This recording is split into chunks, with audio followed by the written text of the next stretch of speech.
Welcome to Norley Family Farms YouTube channel.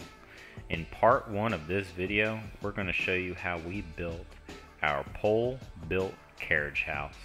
If you like the video, thumbs up and subscribe to see more of our content. Thanks for watching. So I just got done the clearing,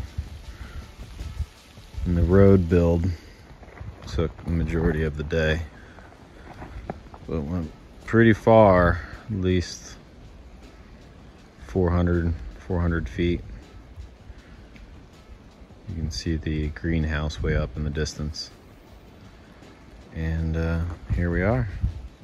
We made it.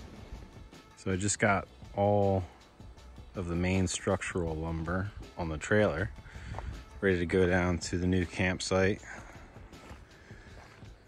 Kind of put quite a bit on this trailer here, but it only has to go a short distance, and these TGIs are like 30 feet long, so. But way down there is where we gotta go. Got a fair amount of the materials down, which will get us started.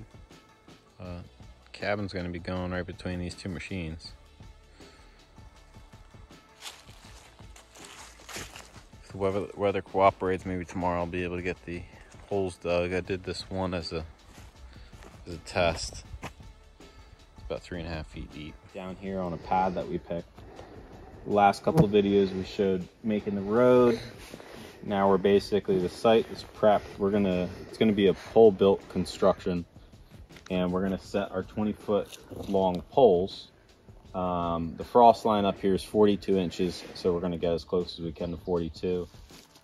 So basically used some road-based material for our footer here. We're about 42 inches down, and using just a simple paver to put the pad on. So this is pretty well set, and then we'll fill that in after the pole's in place.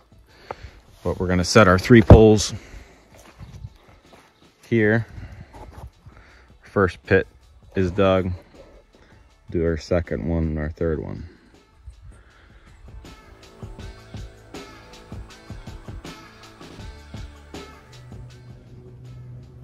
So we just got all 3 poles in. Went pretty well. Now we get to do the next middle pole, which will support the floor, and then we can go down the sides, and we'll stagger back and forth and get our side poles in. There's 2 side poles on either side, and then our back corner poles, which is going to complete our 24 by 16. So we're doing our poles on every 8 feet. The bottoms are pretty true right now. If we need to use a come along and kind of get them squared out, that's kind of what we're going to have to do. But these poles are actually pretty decent quality. They're not all bowed and twisted and what you would normally see on pressure treated 20-footers. But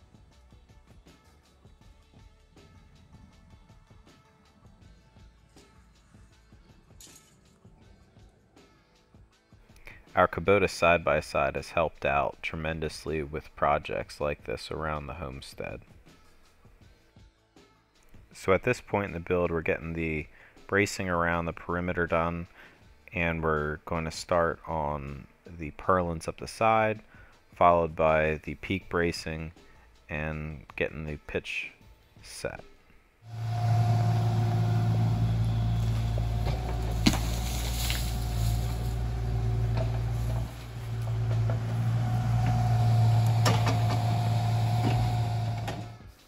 So we got all the poles in place. What's next is to get all the holes filled in, and then we can start on purlins up the sides. Only have a couple rows of purlins left to do up the sides, and then we can cut the tops to the poles to get the pitch of the roof figured out. We're probably going to go with a 5/12 pitch.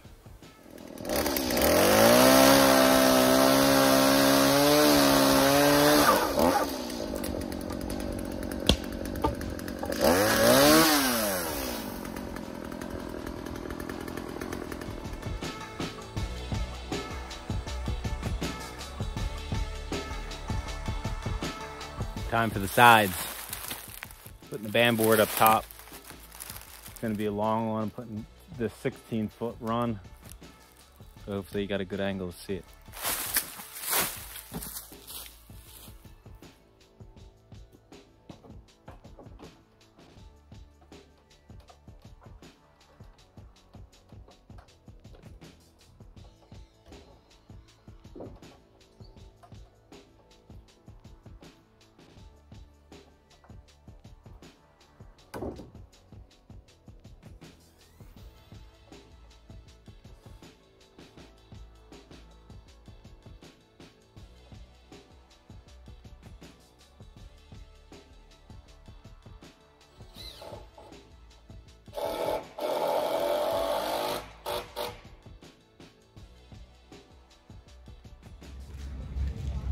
Doors, windows, cabinets.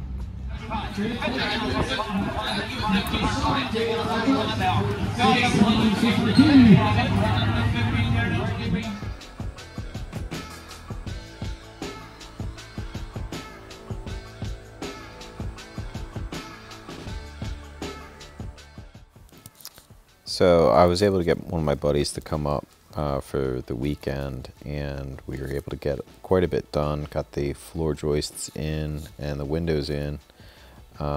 We had the tripod set up for the windows, but it was really windy that day and it actually got blown over, so the footage wasn't too great for me to use. So kind of unfortunate, but is what it is. But things are coming together pretty rapidly. It's almost ready for metal.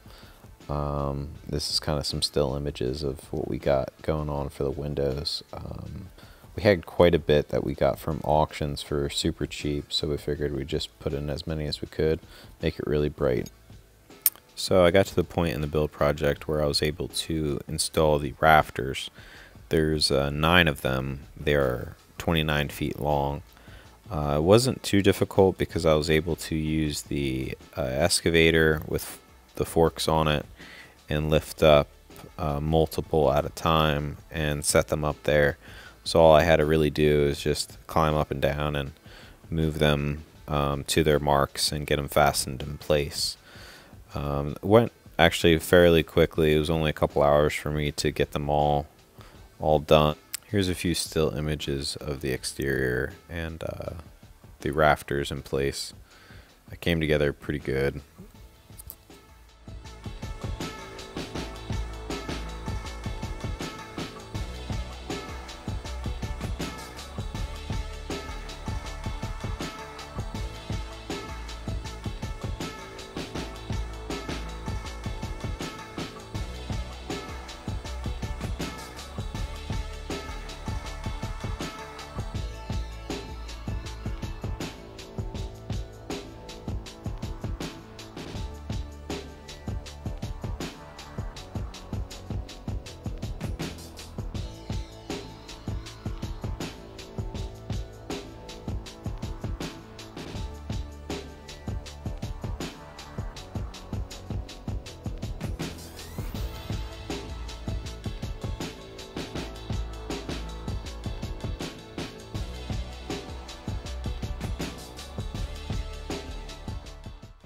On part 2 of this video, I'm going to show you how to build a project like this for dirt cheap and save money without having to spend a fortune on a dream project.